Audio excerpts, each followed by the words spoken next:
अच्छा, हम plant tissues के बारे में पढ़ लेते हैं, ठीक है ना। प्लांट टिश्यूज़ यानी कि मेरिस्टेमेटिक टिश्यू, यानी कि जो ग्रोथ प्लांट के अंदर होती है इसी वजह से होती है, ठीक है। ओके, तो वो कहता है इसके अंदर ये the growth of plants occurs, plant की ग्रोथ होती है only in certain specific regions, कुछ विशेष जगहों पर, ठीक है, रीजन्स। दिस इज़ बिकॉज, ऐसा इसलिए क्योंकि the dividing tissue also known as meristematic tissue is located only at these points, के जो प्लांट की जो ग्रोथ होती है सिर्फ कुछ ही जगहों पर होती है। वो ऐसा इसलिए होता है क्योंकि जो मेरिस्टेमेटिक टिश्यू है वो इन्हीं जगह पर होता है जो ग्रोथ के लिए, ठीक है, रेस्पॉन्सिबल है। बिकॉज द डिवाइडिंग टिश्यू, जो डिवाइडिंग टिश्यू है ऑल्सो नोन, जिसको मेरिस्टेमेटिक टिश्यू भी कहते हैं, is located only at these points, वो इन पॉइंट्स पर लोकेटेड होता है, ठीक है ना। अब आगे, अब ये कहता है डिपेंडिंग ऑन द रीजन, ये तो दे दिया इसने। वाई का जब एक क्वेश्चन बन गया इनको, ओके, कि जो प्लांट की जो ग्रोथ होती है स्पेसिफिक रीजन्स में ही क्यों होती है, क्वेश्चन पहला बन गया ये रहा, क्योंकि वो मेरिस्टेमेटिक टिश्यू जो है, डिवाइडिंग टिश्यू, वो उन्हीं जगह होता है इसलिए होती है। आगे क्वेश्चन कहता है depending on the region where they are present, इस, ठीक है ना, कि मतलब कि जो मेरिस्टेमेटिक टिश्यू उनका क्लासिफिकेशन, जो नाम है उनका वर्गीकरण जो है वो डिपेंड करता है कि वो हैं कहाँ पर। Depending upon the region, depending on the region where they are present, जहाँ पर वो होते हैं उनके नाम पर मेरिस्टेमेटिक टिश्यूज़ आर क्लासीफाइड, उनका क्लास, उनकी जगह जहाँ पर वो पाए जाते हैं उसी के नाम पर उनका नाम रखा जाता है, ठीक है। टॉप पर होगा तो एपिकल होगा, मतलब कहाँ पर पाए जाते हैं। आगे, as apical, lateral and intercalary, 3 type के, ठीक है। ओके, तो 3 टाइप के मेरिस्टेमेटिक टिश्यूज़ हो गए, एपिकल, लेटरल और इंटरकैलरी, ठीक है। New cells produced by meristem are initially like those of meristem itself, जो नए सेल जो ठीक है ना, मेरिस्टेमेटिक टिश्यू में जो सेल्स बनते हैं वो शुरू में कैसे होते हैं, बिल्कुल मेरिस्टेम इटसेल्फ, खुद मेरिस्टेम जैसे ही होते हैं। क्या, दोबारा बोल रहा हूँ कि जो सेल्स बनते हैं जो वो कह रहा है जो मेरिस्टेमेटिक टिश्यू के अंदर जो सेल्स बनते हैं, ठीक है यार, new cells produce by meristem, नए सेल जो मेरिस्टेम में बनते हैं, are initially like those of meristem itself, वो खुद मेरिस्टेम की तरह ही होते हैं, लेकिन बाद में उनके अंदर, ठीक है ना, कुछ चेंजेस आते हैं, स्लोली चेंज, और वो फिर वो परमानेंट टिश्यू बन जाते हैं, ठीक है ना, वो अलग अलग शेप ले लेते हैं वो। बट एज दे ग्रो, लेकिन जैसे जैसे ग्रो होते हैं वो, एज होता है जैसे जैसे, एंड मेच्योर, बड़े होते जाते हैं, देयर कैरेक्टरिस्टिक स्लोली चेंज, उनकी जो कैरेक्टरिस्टिक हैं, गुणधर्म चेंज हो जाते हैं, एंड दे बिकम डिफरेंशिएटेड, और वो डिफरेंशिएट हो जाते हैं, मतलब कि as components of other tissues, यानी कि वो अलग रूप ले लेते हैं, ठीक है। Differentiate as a components of other, दूसरे टिश्यूज़ के हिस्से बन जाते हैं, क्या, हिस्से बन जाते हैं, ठीक है ना। वो उसमें कह रहा है अपिकल, अब आगे देखिए इसके अंदर, ये देख अपिकल कहाँ पर होता है, ये रहा ऊपर, इंटरकैलरी यहाँ पर, और ये लेटरल, ठीक है, ये ना, ठीक है, ये रहा नॉट स्किन के बीच में, ठीक है ना। और ये आ गया apical meristem is present at the growing tips of stems and roots, जो एपिकल मेरिस्टेम है वो कहाँ पर होता है, at the growing tips of stems, तने के बढ़ते हुए स्टेम्स, ठीक है ना, ग्रोइंग टिप में, at the growing tips of stem and roots, and increases the length of the stem and the root, और ये तने की और जो जड़ है उसकी लेंथ को बढ़ाता है। एपिकल मेरिस्टेम इस पर्सन कहाँ होता है, at the growing tips of stem, कोई तने जो तने बढ़ रहे होते हैं उनकी टिप पर होता है, कहाँ पर होता है, उनकी टिप पर, एट द ग्रोइंग, ठीक है ना, और रूट्स की टिप पर होता है। एंड इंक्रीज, काम क्या बता रहा है, increases the length of the stem, ठीक है ना, एंड द रूट, और वो स्टेम की लेंथ को, रूट की लेंथ को बढ़ाता है। द गर्थ जो गोलाई होती है, क्या गोलाई, पेड़ की जो गोलाई होती है, ठीक है ना। The girth of the stem और root increases due to lateral meristem. इसे एक दूसरा नाम कैम्बियम भी है, याद रहेगा, याद रखना है। तो जो तने की और जड़ों की जो मोटाई है वो बढ़ती है ड्यू टू लेटरल मेरिस्टेम, जिसे कैम्बियम भी बोलते हैं, ठीक है। ओके, इंटर कैलरी का काम दे रहा है। Intercalary meristem seen in some plants is located near the node, और ये कहाँ पर होता है, नोड, ट्विक्स, ठीक है ना, वो जहाँ टहनियाँ वगैरह मिल रही होती हैं वगैरह वो, ठीक है ना।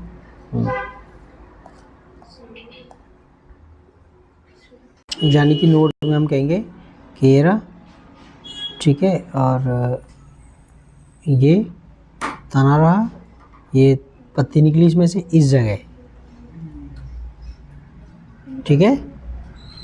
ओके, नया नया जो पौधा होता है, ओके, उसमें से तने में से जो पत्तियाँ निकल रही होती हैं, पत्तियाँ ऐसे करके बना दो कन खजूरे से पत्ती बनी है, ठीक है ना। तो ये जो इस जगह, इस जगह, ठीक है।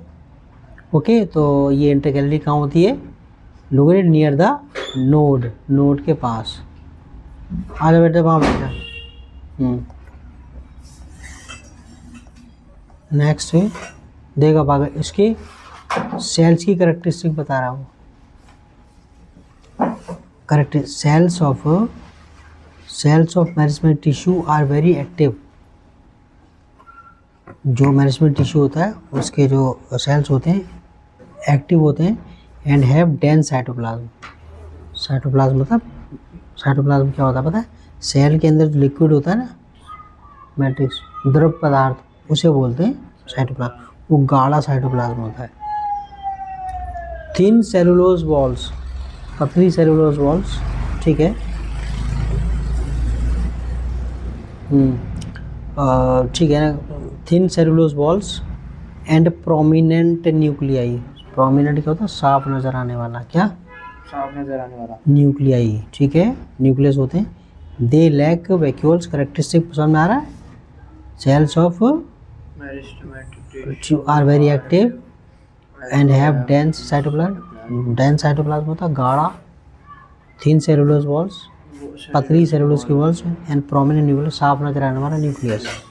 दे लाइक वैक्यूल्स, इनमें वैक्यूल्स नहीं होते। प्लांट के अंदर, अधिकतर के अंदर प्लांट के अंदर वैक्यूल्स ऐसे करके होते हैं, ऐसे करके, ये बीच में न्यूक्लियस आ गया ऐसे करके, वैक्यूल्स ऐसे होते हैं उसके अंदर, ठीक है, उसमें कम होते हैं, ठीक है ना। इनमें वैक्यूल्स स्पेस ही नहीं होता, बहुत गाढ़ा होता है ना।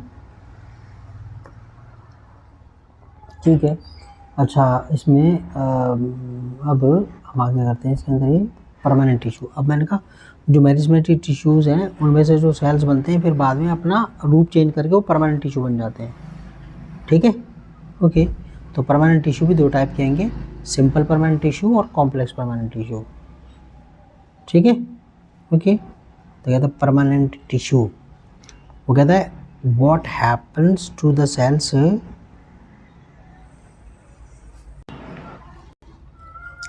What happens to the cells formed by meristematic tissue. जो मेरिस्टेमेटिक टिश्यूज़ में जो सेल्स बनते हैं उनका क्या होता है, वो अपना अपना वो डिफ्रेंशिएट कर लेते हैं, अपना अपना मतलब कि अपना अपना काम पकड़ लेते हैं, वो अलग शेप ले लेते हैं, फिर अलग टाइप के टिश्यूज़ बन जाते हैं, ठीक है। ओके, तो कह रहा है they take up a specific role, वो एक फिक्स काम पकड़ लेते हैं, and lose the ability to divide, और वो फिर डिवाइड होना बंद हो जाते हैं, क्या हो जाते हैं, डिवाइड होना, ठीक है। और वो ठीक है, आगे एज अ रिजल्ट, परिणाम स्वरूप, they form a permanent tissue, ठीक है। तो ये क्वेश्चन ये भी बन सकता है कि परमानेंट टिश्यू कैसे बनते हैं। Permanent tissue are made from, ठीक है ना, cells which are produce in meristematic tissue, okay. और फिर वो कहता है कि द मेरिस, ठीक है, द सेल्स, ठीक है ना, of the meristematic tissue take up a specific role, वो फिर वो एक स्पेसिफिक रोल पकड़ लेते हैं, and lose the ability to divide, और वो डिवाइड होना बंद हो जाते हैं, इसी से परमानेंट टिश्यू बनता है, ठीक है। समझ में आ गया। क्वेश्चन बन सकता है कि how is a permanent tissue formed, समझ में आ गया।